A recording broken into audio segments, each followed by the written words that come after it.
주말 기습 공격으로 공매도 세력 소탕해서 코스피 3천 간다는데 왜 제 계좌는 녹나요? 외국인과 기관은 다 빠져나가고 앞으로 개인들만 남게 되나요? 코리아 디스카운트 더 심화되나요? 주가 하락에 베팅하는 공매도가 내년 6월까지 금지된 가운데 향후 대응 전략을 둘러싸고 개인 투자자들이 혼란스러워하고 있습니다. 공매도 금지 조치가 시행되면 주가가 오를 줄 알았는데 지난 6일 하루만 급등하고 흘러내리는 반짝 효과로 끝나고 있어서입니다. 공매도 금지 첫날인 6일 2,500을 넘겼던 코스피는 10일 오전엔 2,400 밑으로 빠졌습니다. 이제 투자자들의 관심은 정부의 공매도 금지 조치 이후 어떻게 자금을 운용해야 할 것인지에 쏠립니다. 공매도가 금지되는 8개월 동안 우리 증시에선 어떤 일이 벌어지게 되고 어떻게 대비해야 할까요?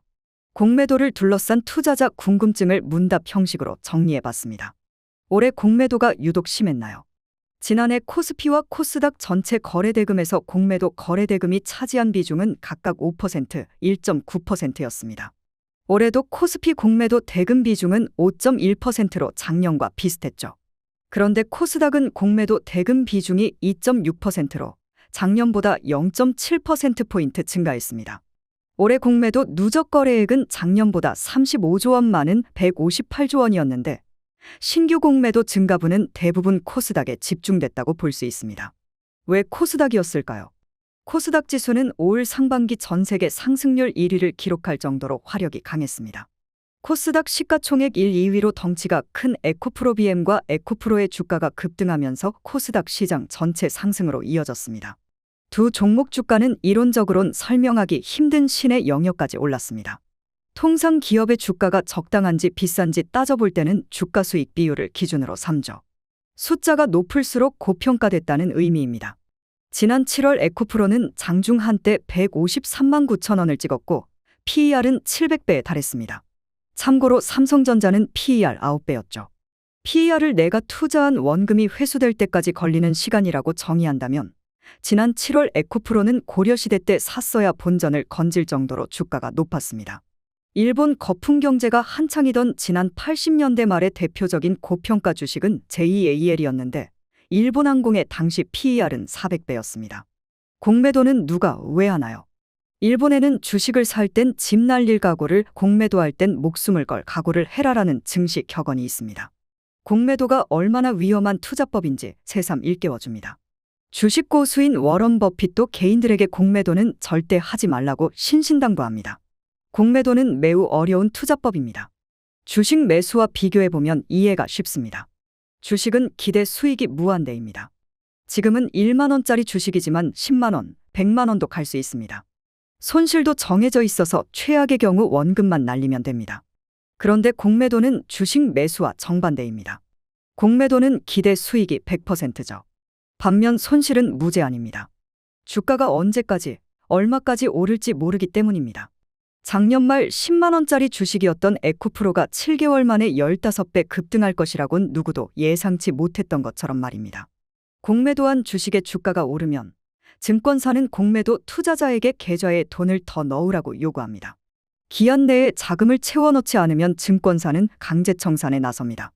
만약 상한가가 이어져서 증권사가 청산을 하고 싶어도 할 수가 없으면 공매도 투자자에게 손실 금액을 청구합니다. 올해 공매도했으면 떼돈 벌었나요? 예상하지 못했던 공매도 금지 조치로 펀드가 큰 타격을 입었습니다. 거듭된 성과 부진으로 심려를 끼쳐드리게 되어 진심으로 죄송합니다. 롱숏 펀드를 운용하는 A운용사는 지난 9일 펀드 손실을 사과하는 안내문을 발송했습니다. A운용사는 안내문에서 주가가 고평가된 상태에서 수요 감소와 가격 하락으로 기업 가치가 줄어들 것으로 예상된 2차전지 종목들로 숏 포트폴리오를 구성했는데 공매도 금지 조치가 내려졌고 지난 6일 쇼커버링 과정에서 큰 손실을 보게 됐다고 썼습니다.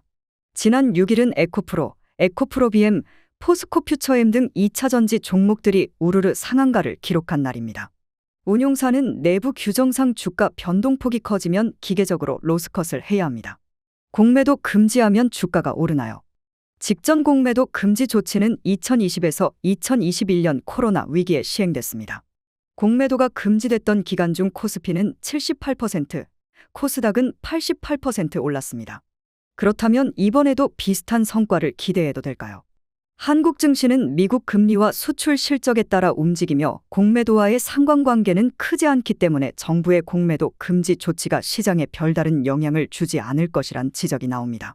다만 증시에서 가격 발견 기능이 제대로 작동하지 않는 만큼 주가 변동성이 확대될 수는 있습니다. 아예 주식 어플을 지우고 당분간 쉬다가 내년에나 다시 보라는 의견도 있죠. 외국인과 기관이 예전처럼 적극적으로 주식을 사기 힘들기 때문에 개인 위주 시장으로 변질되고 이 과정에서 중소형 테마주가 유행하기는 쉬워졌습니다.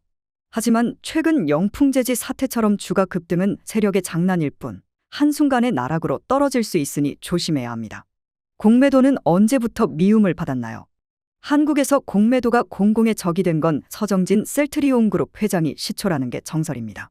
10년 전인 2013년 4월 코스닥 시가총액 1위였던 셀트리온은 회계부정 의혹이 불거지면서 4만 원 가까이서 움직이던 주가가 2만 원대로 반토막이 났죠. 당시 서정진 회장은 기자회견에서 셀트리온을 괴롭히는 공매도 세력을 언급하며 울분을 토했습니다.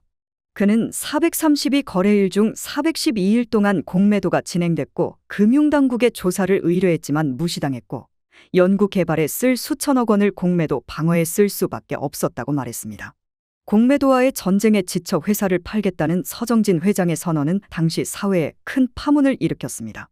이후 셀트리온 개인 주주들을 중심으로 위원회 등이 만들어지며 공매도에 대한 분노와 저항이 본격적으로 분출되기 시작했습니다.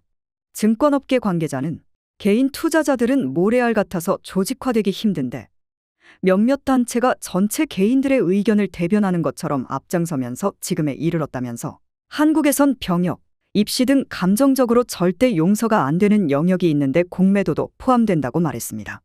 이남우 연세대 개광교수도 유튜브와 인터넷으로 정치 세력화해서 주식시장을 선동의 플랫폼으로 이용하고 공매도를 악마화시키는 단체들이 있다고 지적했습니다.